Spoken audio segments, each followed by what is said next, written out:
उमेदवारी अर्ज दाखल करायला काहीच वेळ राहिलेला आहे आणि अशामध्ये ज्यांना तिकीट मिळालं नाही पक्षाकडून ते दुसऱ्या पक्षात जातानाचे चित्रसुद्धा पाहायला मिळते आहे। काँग्रेसचे हफीज बालू शेख जे आहेत त्यांनी राष्ट्रवादी काँग्रेस अजित पवार गटामध्ये प्रवेश केला आणि त्यांनी एबी फॉर्मसुद्धा घेतलेला आहे। दादा, कुठल्या प्रभागातून तुम्हाला एबी फॉर्म देण्यात आलेला आहे, कुठून उमेदवारी घेणार आहे आणि काँग्रेस का सोडावी लागली? मैं प्रभाग क्रमांक 30 ताजबाग से चुनाव लड़ रहा हूँ। मैं पहले कांग्रेस पार्टी में था।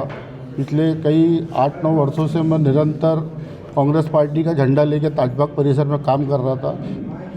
फिर भी कांग्रेस के जो वरिष्ठ नेता है कांग्रेस जन, उनने पता नहीं निष्क्रिय व्यक्ति को टिकट देके मेरे साथ अन्याय किया है। उस अन्याय की आवाज़ उठाने के लिए आज मैं राष्ट्रवादी कांग्रेस में प्रवेश लेके राष्ट्रवादी कांग्रेस पार्टी से मैं चुनाव लड़ने जा रहा हूँ।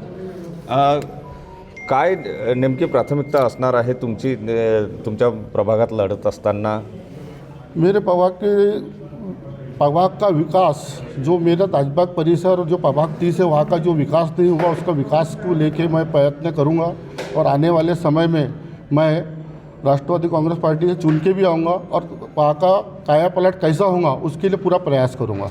नक्कीच यांनी राष्ट्रवादी काँग्रेस अजित पवार गटामध्ये प्रवेश केलेला आहे आणि त्यांना एबी फॉर्मसुद्धा मिळालेला आहे आणि आता ते उमेदवारी अर्ज दाखल करण्यासाठी रवाना होत आहे। कॅमेरामॅन साईसह सुनील लगे, TV9 मराठी, नागपूर।